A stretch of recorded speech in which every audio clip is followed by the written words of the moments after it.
Assalamualaikum warahmatullahi wabarakatuh. Halo everyone, perkenalkan, nama saya Fadli Nur Salim. Saya berasal dari Fakultas Matematika dan Ilmu Pengetahuan Alam dengan program studi fisika.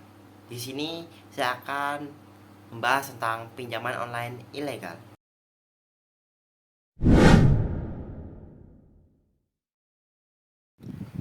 Ada beberapa faktor seseorang terlibat dalam pinjaman online ilegal. Yang pertama adalah membayar utang lain. Misalkan seseorang sedang terlibat hutang terhadap tetangga atau terhadap saudara, mereka lebih menggunakan pinjaman online ilegal untuk melunasi hutang mereka yang mereka hutangi. Lalu yang kedua adalah latar belakang ekonomi menengah ke bawah. Latar belakang ekonomi menengah ke bawah seperti orang miskin dan sebagainya untuk memenuhi kebutuhan mereka seperti beli makanan atau beli dan lain hal dalam segala apapun. Lalu yang ketiga adalah memenuhi kebutuhan gaya hidup. Mungkin ini masuk terhadap orang-orang untuk kaum gengsi tersebut, mereka lebih untuk tampil mewah untuk kebutuhannya dengan melakukan pinjaman online ilegal untuk memenuhi kebutuhan mereka tersebut yang tidak sesuai standar hidup mereka. Lalu yang keempat adalah kebutuhan mendesak.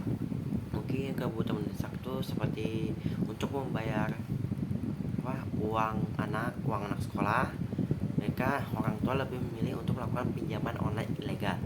Lalu ada tekanan hutang lain. Misal seorang habis melakukan judi atau apa, dan mereka lalu mendapatkan hutang sangat besar, lalu mereka melakukan pinjaman online ilegal untuk melunasi hutang mereka tersebut. Lalu adalah literasi pinjaman online rendah. Mungkin orang-orang lebih tergiur dengan awal-awal kebohongan lebih kayak bunga rendah, tapi ternyata tidak, karena bunga dalam pinjam online itu lebih besar. Lalu selanjutnya adalah memilih gadget baru. Mungkin seperti saat zaman covid kan dibutuhkan buat online, membutuhkan HP atau laptop untuk melakukan pembelajaran. Jadi seseorang lebih milih lah buat beli pinjaman online ilegal.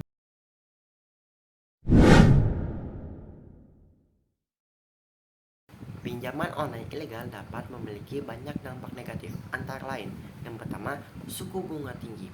Pinjaman ilegal seringkali memperlakukan suku bunga yang sangat tinggi, melebihi batas yang wajar.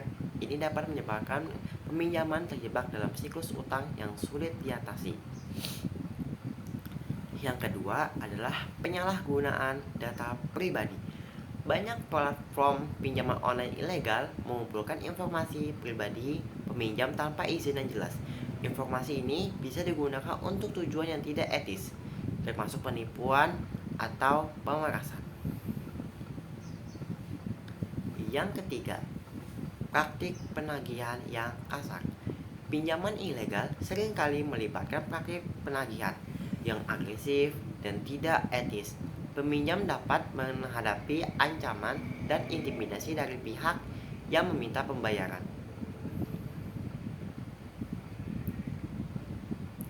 Selanjutnya adalah kehilangan dana dan keamanan keuangan. Banyak pinjaman ilegal merupakan skema penipuan, di mana peminjam diminta untuk membayar biaya di muka atau memberikan informasi banyak yang sensitif. Ini dapat mengakibatkan kehilangan dana dan risiko keamanan dan keuangan. Lalu selanjutnya adalah kerugian identitas. Dalam beberapa kasus, pinjaman ilegal dapat berujung pada pencurian identitas, di mana informasi pribadi peminjam digunakan untuk melakukan penipuan lainnya.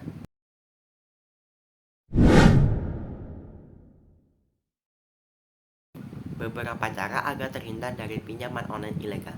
Yang pertama adalah verifikasi legalitas. Pastikan perusahaan pinjol yang terdaftar memiliki izin resmi dari otoritas jasa keuangan. Lalu selanjutnya melakukan penelitian. Selidiki reputasi perusahaan pinjol dengan membaca ulasan dari pengguna lain atau tanda-tanda yang mencurigakan. Lalu selanjutnya adalah baca kontrak. Teliti dengan cermat semua syarat dan ketentuan dalam kontrak pinjaman. Pastikan Anda memahami semua biaya, suku bunga, dan tenggat waktu pembayaran. Selanjutnya ada perlindungan data pribadi. Pastikan bahwa perusahaan pinjol yang Anda lakukan jelas dan sesuai dengan undang-undang privasi yang berlaku. Lalu selanjutnya cek situs resmi. Pastikan perusahaan pinjol yang Anda lakukan itu resmi dari OJK. Lalu selanjutnya adalah jangan memberikan informasi pribadi. Jangan memberikan informasi Anda seperti kadasan di ATM atau nomor kredit kepada perusahaan pinjol. Jika Anda terlibat dalam pinjaman online ilegal, penting untuk segera mengambil langkah-langkah untuk menyelesaikan masalah ini.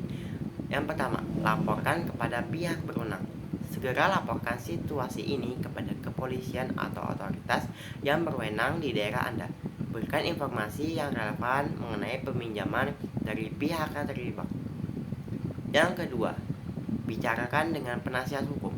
Konsultasikan dengan seorang penasihat hukum untuk mendapatkan nasihat mengenai tindakan yang harus Anda ambil. Mereka yang dapat membantu Anda memahami konsekuensi hukum dan memberikan panduan tentang langkah-langkah selanjutnya. Yang ketiga adalah hentikan pembayaran. Jika Anda telah melakukan pembayaran kepada pihak yang tidak sah, hentikan pembayaran lebih lanjut dan pertimbangkan untuk memblokir akun bank atau kartu kredit yang terlibat.